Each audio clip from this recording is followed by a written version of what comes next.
Drama begets drama. What started as a 44-minute play has ended up as a day-long show of contrasting spectacles. Echoes of war turned to political drums of war, as a playwright, a former government operative no less, stood accused by former colleagues. And the police did not disappoint, as the Kenya National Schools Drama Festivals took the low road in Nakuru. Again, it started with a play. Kwani Wakenya hamjui jokes? We bring you echoes of drama. Early in the week, it was political drama starring President William Ruto and best supporting actors Rigathi Gachagua and Justin Muturi. We walk through the 2,025-page script.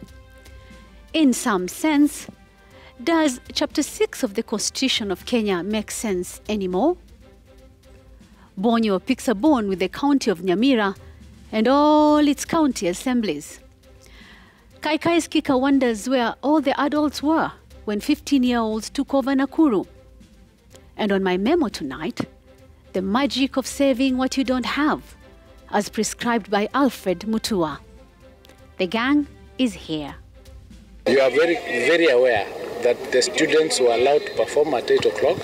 When they came to the stage and after the national anthem, one of them stepped forward and said they are not willing to perform without their director, Mr. Malala. Mr. Malala is not a teacher in Butere, he's not a director in Butere, he's not a director of that play. So the students, of their own volition, decided not to participate. That is Education CS Ogamba. Tonight, Yvonne is away, but she'll be back next week. Welcome, gentlemen. As we've said in the intro, it's been a really long day, a very eventful day, a day full of drama, literally drama. And it started last evening in Nakuru, outside a school, and went on to the whole day today. We saw tear gas, we saw police harassing journalists, we saw students being harassed, we saw a play that was supposed to have been staged at the Kenya National Drama Festivals not get staged. We've seen accusations and counter-accusations. We have seen government officials react, all of them. I want to start with you, Sam Gituku. There was a play that was supposed to be staged this morning, Echoes of War by Butere Girls High School, but it was not staged. What happened? Why? Right. Quite a dramatic situation. Commencing all the way from last night, if you recall, when Miriam Nyambura was reporting live from Nakuru and what has just befallen the center where the drama festivals are supposed to be are being hosted, and the chaotic scenes that we saw, the harassment of journalists, and of course we also saw the former senator of Kakamega, Cleophas Malala, somewhere there having an altercation or an exchange of words with members from the National Police Service. But then you would have expected that despite the drama in the night, that it would be a good morning for the students, high school students who are presenting their pieces there. So you realize that Butere Girls had been scheduled. I think it was supposed to be the very first one to make their performance very early in the morning. Yeah. And obviously, as we came to learn that they were just about to perform before an empty hall until they decided not to. So I think when you look at all that controversy, the reasons that were given by the students themselves saying that they never got access to their trainers or their directors, and of course what now has come out to be a situation where there's a lot of blame game, there's questioning of why would Cleophas Malala be even taking part in drama festivals. He's not a teacher with the Teacher Service Commission. He should not be the one that is writing these plays, including some of the clips that we'll be hearing of the Cabinet Secretary for Interior, Kipchumba Murkomen, even asking, imekuaje sasa Cleophas Malala amekuwa mwalimu mkuu kuhusu masuala ya drama. So that's what we witnessed, and the students walked out. Again, a bit of drama that you'll have seen from the images that we have from Nakuru. But a moment for Kenya to reflect on what exactly is this. In fact, in the intro, I said, what are we jokes? Because it's a school play. Yep. We've done drama festivals, I don't know, I think this is a 60-something drama festival. I think some of us were in the drama club in high school. And I remember the highlight for us was going to State House in Nakuru to perform for the president. And the rehearsals that go on the whole time. Because the first time is the drama festivals, and then the second time is the music festivals. And it's a matter of pride to be able to represent your school, go through the regionals. I remember it was those zonals, and then those regionals, and then your province back then, and then now the nationals, and getting there. And at those Pushinda nationals, Fikaing nationals was a really big deal. It was a huge achievement. So I can imagine how those young girls were feeling. And I want us to listen to them, what the young girls from Butere were saying after they were unable to perform their play. Harassed by the police. Yes, they took us to stage with nothing. Nothing. Not even nothing. Tumekuja shule. We have not rehearsed. We don't have our directors. We don't even have props. Wanasema tuende stage to perform. What are we performing with? How? Is this even fair to the students? And their cry was, how do we perform bila director? And I know how important the director was. You know, when you see your director there, there's a sense of confidence that you get being on stage, and your director is there to support you. Let's listen to the director himself, Cleophas Malala, speaking last night when he was denied entrance to the school where the girls were. Mchezo huu ni mchezo wa kawaida. Tunaonyesha zile the plight of the young generation in Kenya.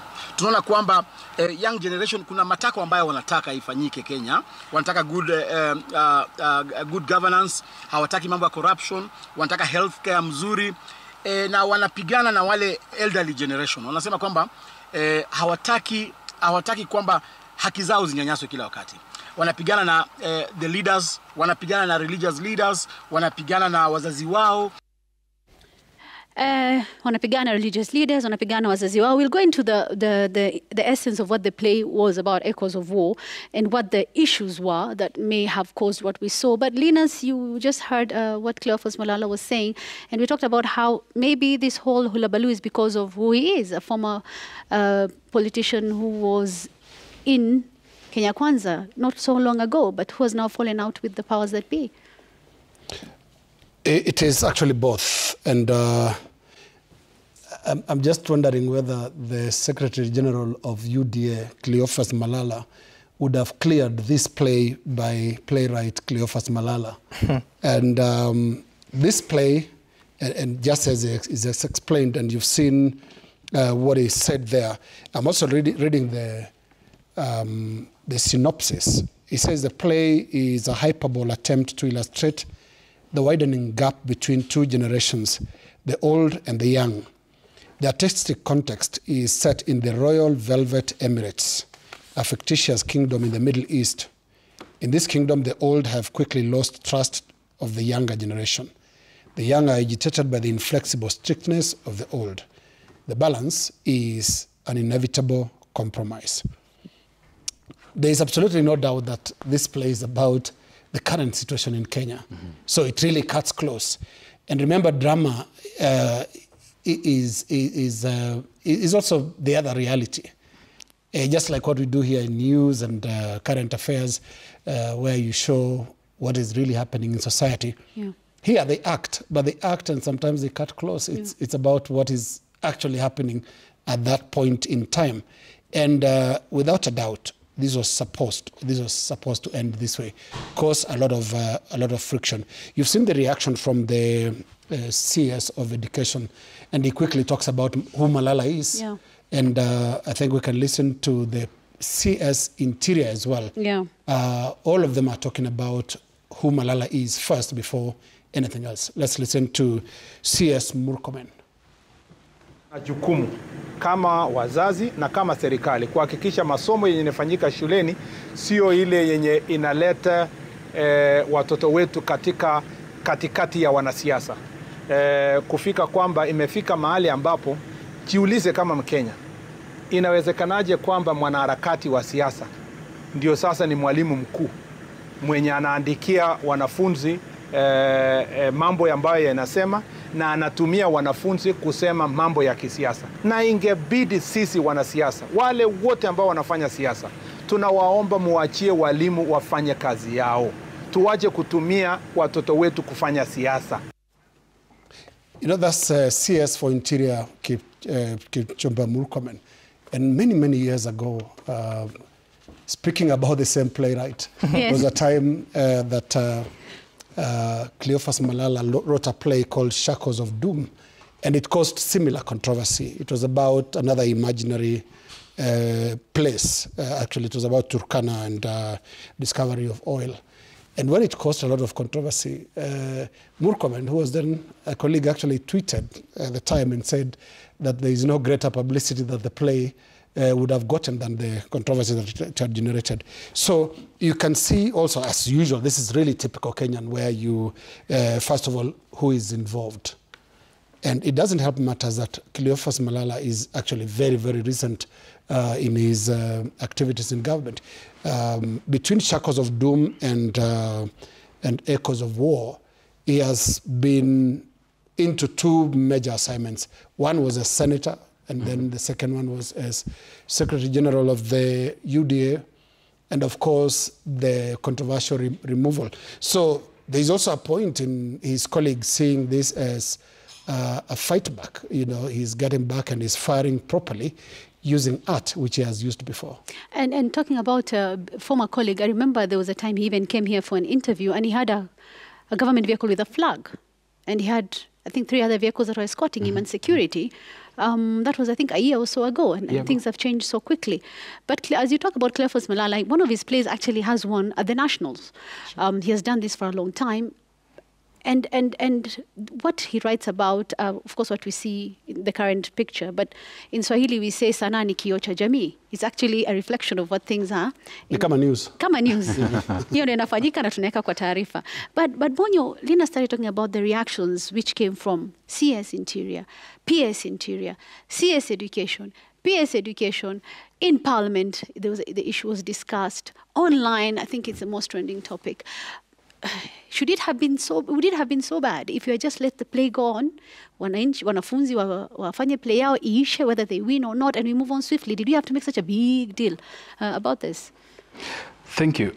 First of all, let me say that the good book says that the guilty are afraid. And there was no greater demonstration of that than what transpired in the last 24 hours. That a 44-minute play by some 50 or so young girls could evoke such reactions from the top levels of government.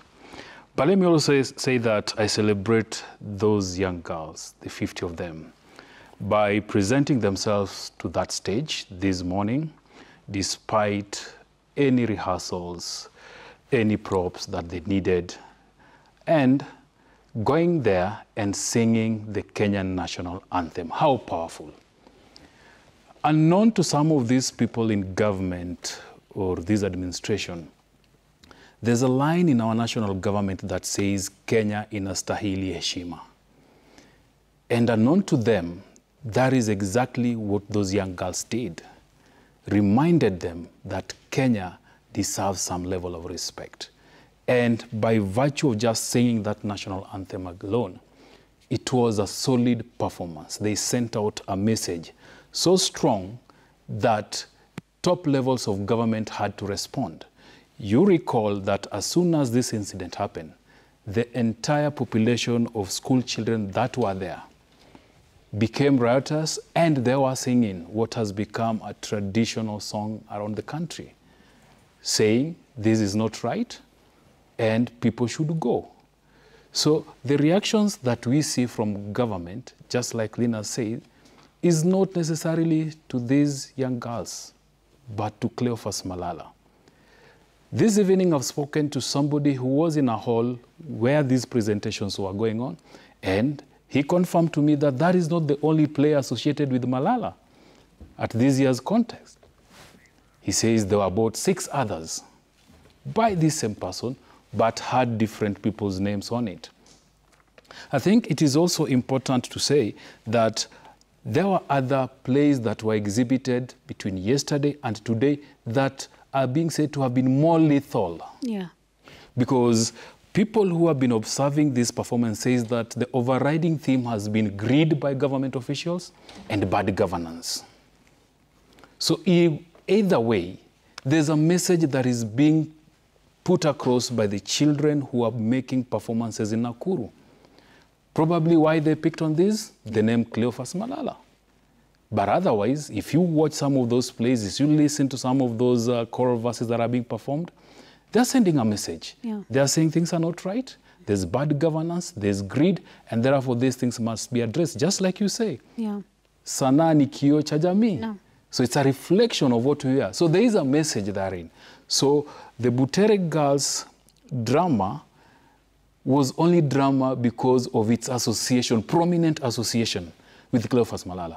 Otherwise, had it had the name like, let's say, Sam Gituku or Joseph Bonyo, it could have proceeded. Because you look at the script, there are claims by C.S. Ogamba that they were instructed at one point to change the script. If you look at the adjudicating sheets that have been circulating and shared by the school, there's nowhere where that express instruction that changed some elements of the script. Then they flip it around and says it was changed. I mean, if you have been rehearsing for a play, True.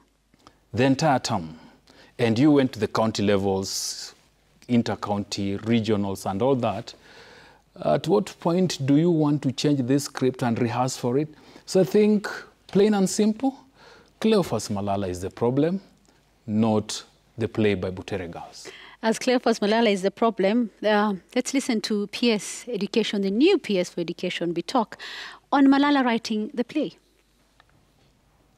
It's against the rules and regulations of the drama festival to have a non-teacher or people who are not in the teaching fraternity to be able to direct or adjudicate plays for the secondary school. So this will act as a serious warning for all stakeholders that let us stick to the rules. We must stick to the rules.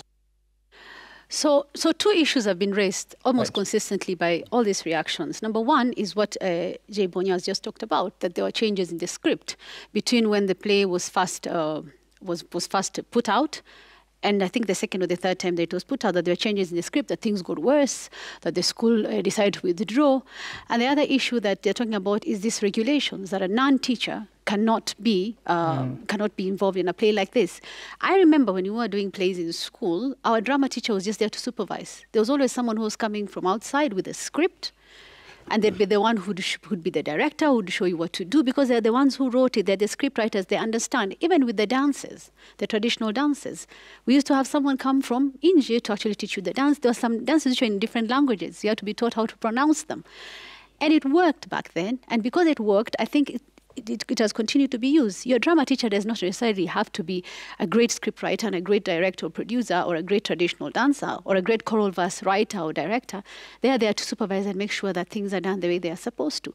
So those reasons being given Gituku that, oh, sheria inavunjwa, I mean... You know, first of all, because they're talking about accountability, and I am almost certain that the government, Ministry of Education and the Teacher Service Commission are going to demand accountability, at least from the teaching fraternity in some of these institutions.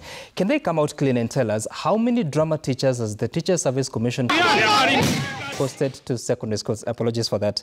Again, let them come out and tell us how many drama teachers the Teacher Service Commission has employed in schools, both primary and secondary schools. How many teachers have they employed that are able to write plays or drama or music? How many teachers has the Teacher Service Commission employed for sports and games? How many for football? How many for volleyball, basketball, and all the other games that are played in different institutions? And I'm saying this because there's the reality on the ground, despite what the new PS, the Basic Education Department, Professor Bitok is talking about rules and regulations, the reality on the ground is that, like you said, most of these institutions, they are coached by non-teaching fraternity, non-teachers. The plays are written by other professionals because most teachers, they had a combination of subjects. You find someone learned to teach religious education and history. They come to the institution, everyone else is teaching something else, but there's no single teacher who's been posted there for drama. you'll find that teachers who studied languages and literature, they are the ones who have some close affinity to drama. So they are asked by the head teacher to sort of, because they may have some interest, to be the ones that are helping the learners in that institution. But because of the work they have to cover, they have a syllabus to cover. If you're teaching English, that is literature and the other one, language, yeah. You have so much work to do in a year to cover the syllabus, prepare your learners for the examinations, especially the national examinations. So what time do you find to also write these plays? So that reality needs to be addressed by the Minister of Education. If they have a problem with Cleophas Malala, come out and say so. But also tell us, of all those performances that are being staged in Nakuru, how many are written by teachers? That would be a good place to start. If you look at the other issues that they are raising about alteration of the script of these echoes of war, you will look at the court papers that are presented just the other day, and they are talking about what the adjudicators were able to find in the early stages of these performances, whether it's at the sub-county or at the regional level. And I just wanted to reference just a few of what that looks like, because there are some very positive comments, including the performance, I believe this was in March. It says that because one of the assessments is the theme, is it relevant, is it contemporary, is it learner-centered, can the performer relate with it? And the response by these adjudicators was integrating the wisdom of the adults and the innovation of the youth is of immediate relevance to the cast. The plot unfolds easily, humorous language used to, of course, to sustain the listenership. But also, I mean, if you look at all the comments that are made by these adjudicators, in some of the three, I think I've seen 3 papers of adjudication, and you'll see very positive comments saying that the script is in tune with what is expected of them. So when the government is saying that the script was changed and introduced some harmful themes, which ones? It is important to tell Kenyans, because the script is out, and the statement of the Minister of Education is out, including what they are saying, that the trainers of KNDFF items shall be teachers and tutors registered by the Teacher Service Commission or lecturers employed by registered post-secondary education institutions. And I've been speaking to a few teachers who are telling you that that challenge has been there. There has been efforts previously, knowing that we're transitioning now to the senior secondary start in January. And one of the pathways is arts and sports science. So let me just restate. So there's the STEM pathway for sciences and technology, mathematics, and engineering studies. There's the second one of social sciences, and the third one of arts and sports science. And the arts and sports science is supposed to take 15% of the class. So if that is a serious pathway that you're just about to pursue, and theatre and performing arts is supposed to be one of the areas that these students will be taking, have we trained teachers for those pathways? Because you're preparing for it. I've been in contact with some of the teachers and officials of the Kenya Secondary Heads Association who are saying there has been proposals before to the Ministry of Education and the Teacher Service Commission to deliberately start training professionals and adopting them so that you give them the exposure of what is supposed to happen in a learning institution, in a school setup, prepare them for that particular pathway so that eventually you have a pool of resource persons which schools, as they specialize in arts and sports science, can actually call them to come and assist. If you look at different secondary schools, you'll find that for those games or the sports, the school principal has to find a coach, a professional coach, to come maybe once every week or twice every week to come and train the learners. What is the Ministry of Education and the Teacher Service Commission doing, knowing that we are transitioning in terms of the curriculum? How are we going to build this talented pool of students if you're not investing in that front? You raised a very good point, Gituko, about having a talented pool, so that you're actually able to eliminate such reasons that are being given for why Echoes of War has actually gotten the attention. It has negative attention, and the girls were unable to perform their play. And one of the issues that they've been talking about today, and some of the government officials who have been speaking, is about safeguarding children's rights and denying the claims that there was even tear gas that was thrown at the students of Butere girls in Nakuru. And I wanted us to listen to Education PSB talk, denying that tear gas was used on the children. Aware of any children who are tear gassed in the morning The only incident which I'm aware of is the incident yesterday evening around the activities of Senator Cleopas Malala. That is the only thing I'm aware about where there was a confrontation with the police. But as far as the students are concerned, no police incidents with the students, and it can be confirmed that there was no tear gas today. This is despite reports by even IPOA about the tear gas. There's been a statement by the Chief Justice on the same, and she mentions even the High Court ruling from Kisii that allowed the play to go on. And we're still talking about children's rights here. Let's hear what CS Murkomen had to say about safeguarding their rights. Kama idara, kazi yetu ni kulinda haki za binadamu wote, ikiwa pamoja na wanafunzi wetu wakiwa na huru ya kujieleza na huru ya masomo na huru ya kusomeshwa kama wanafunzi wetu. Na atungependa kabisa kwamba mambo yanayohusikana na masomo ya watoto wetu ielekezwe kwa upande ya kwa mambo ya security ama insecurity, kwa sababu kazi yetu ni kulinda watoto wetu. Uhuru ya watoto wetu kusema lazima ulindwe. I mean, then why jeopardize hizo uhuru na haki na nini za watoto by deploying police there, by denying them their right to be able to perform, their freedom of expression and all that, and causing all the chaos that we saw, Linus? I think today we've seen a lot of actors outside that stage. And this is really disappointing in the sense of how this government communicates. First of all, the reactions from all over, where now you have about 2 cabinet secretaries, PS. 2 PSs. Yeah, 2 PSs. They're all weighing in on, and then actually, when you look at what they are saying, script iko same. No, tofauti actually. The script is all over the place. I think it's longer than Malala's. When you look at the denial of tear gas, you know, tear gas is a physical thing. Inaonekana. You can actually see it with your eyes. How do you deny that that happened? I think the PS didn't do well there by denying a fact, a physical fact like the firing of tear gas. But what does this point to as well that should be a concern to Kenyans? I think the decision-making process in the entire handling of this issue, if this play was this contentious, how did it get this far? To the nationals. How did it get to the national levels? Yeah, how did they not pick it that, you know, Malala, the former UDA Secretary General, is doing some revenge work starting from the village. You know, you remember they start with the lowest level before you go to the county. And zonals. The zonals, and then, yes. How did they miss all that? If this was a problem, wasn't it tidy to actually do it at that stage?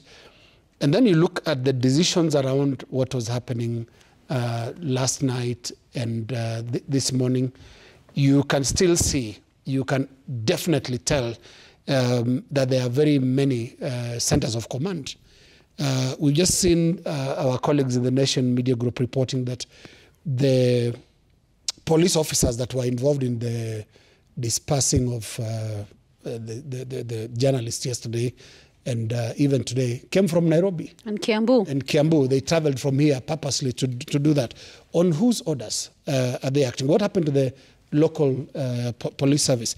And credit to the gentleman that we saw there, I think the DCIO of Nakuru speaking to Malala. And his body language was very professional. He wasn't threatening. He was there telling Malala that he's not supposed to be here. And I think that was last evening when he was trying to get to the school where the girls were for rehearsals. So there's a lot that needs to be looked at. Many statements. Yeah, there's a statement from IPOA chair, Isaac Hassan, saying that one thing that they're going to investigate is the firing of tear gas. They have not, IPOA has not denied that, like the Ministry of Education has. So many answers that Kenyans are going to wait for. But the randomness of the activities we've seen around this play is actually something to worry about in terms of the kind of decision-making that goes on in government. And was this proportionate to what was happening? No. The deployment, the heavy presence of police. And look, right from the old days, from the days of Ngahika Ndenda, that's the Almari When I Want, by Professor Ngugi wa Thiong'o, there's something very odd about deploying policemen who are using force to intervene in a literary work. You know, these are things that are intellectual, you know. They're not tangible in terms of, you don't need that kind of force that sometimes they show. And they put our policemen in really, really bad light. And I think they're also fathers and their parents. I mean, you're going to disperse 15-year-olds. I think this is down to the decision making. And who is making these decisions? Was it Interior? Was it Education? Was it the National Police Service? Who was making these decisions? I think this was a case of kutumia bazooka kuua nzi. Because of the force. Bazooka nani? but you're right, Linus. I hope there's someone somewhere who's thinking, tungewacha tu play and delay. Why did you have to make such a big deal? And you talk about plays like I Will Marry When I Want.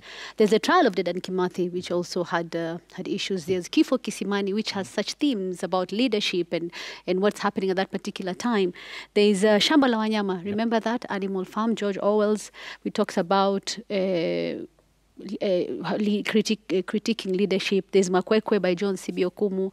There's A Hole in the Sky, which was done by Sitawa na Mwale. That one looks at inequality and the rights and climate change. There's one called Benta and the Orphans. This play was done in the community theatre in Mathare and Kibra. The theme is urban poverty, police brutality, and survival. So people have used plays and spoken word and song to actually express what's going on in society creatively and artistically, and I think that space should be protected.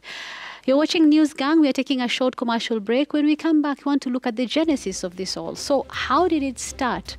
What happened to Echoes of War to give it the profile that it has gotten today? We look at even what court documents said, because somebody did go to court to want this play to be staged. We'll be back shortly.